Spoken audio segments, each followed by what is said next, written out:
Hello, my name is Don Cornett, and today I'll be talking to you guys about the benefits that controlled burns have when looking at wildfires. So a controlled burn is a method used to rid of built-up dead brush and lumber. It is a very safe way to get rid of this fuel that could contribute to a wildfire if one was to break out. Although it is impossible to completely prevent wildfires from happening, these burns will allow it to make a big difference in the amount of fuel that will increase the severity and devastation caused by these wildfires. A wildfire is defined by Mitchell in an article where he says, a fire in an area of combustible vegetation occurring in a rural area. Depending on the type of vegetation present, a wildfire can also be classified more specifically as a brush fire, bush fire, desert fire, forest fire, grass fire, hill fire, peat fire, vegetation fire, and veldt fire. While controlled burn is used in forested areas and fields that are very closely watched in order to prevent them from getting out of control. So what exactly is a controlled burn? Controlled burn is intentionally starting a fire, generally in a cooler month, to take away possible fuel in case a wildfire is to break out. There are several different types of controlled burns.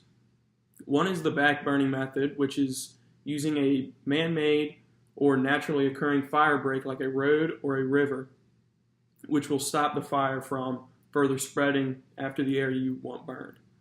Another method is just making small fires in areas like a field and letting them slowly burn in a circular area while several people walk the perimeter to make sure that the wildfire doesn't get out of control.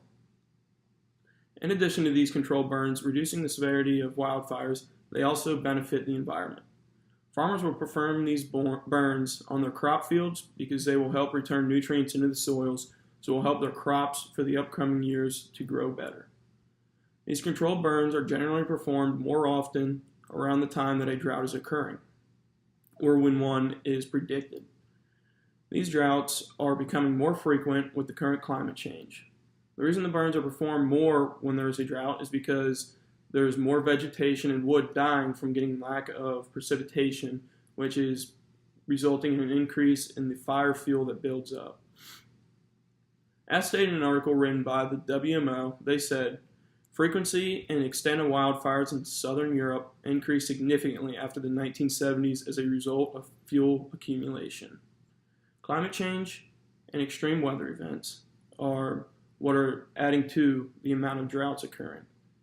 These droughts are contributing to the devastation done by these wildfires because the more fuel it has, the hotter the fires burn and the longer they burn.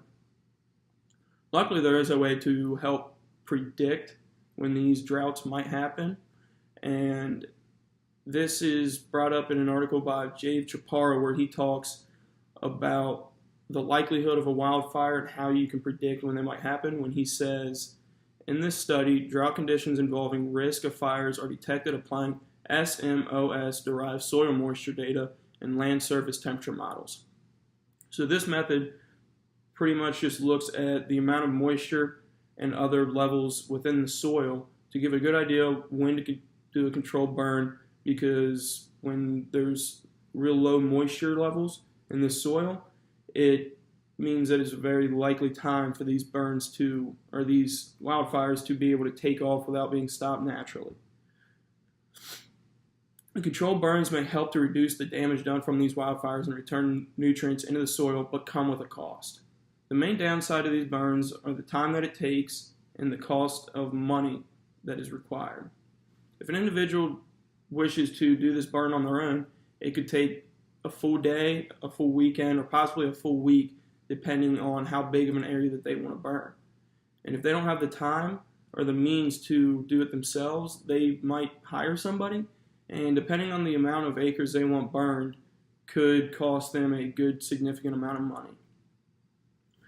And all in all, I believe that these prescribed burns are very beneficial in stopping these wildfires from destroying thousands and thousands of acres of forest in our natural environment, because it's able to take away from the fuel. And fires need three main components, which is fuel, air, and heat. And by taking away one of these three components, you're able to cut the head off a snake, essentially.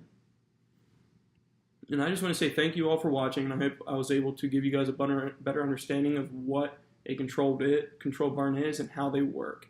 Thank you.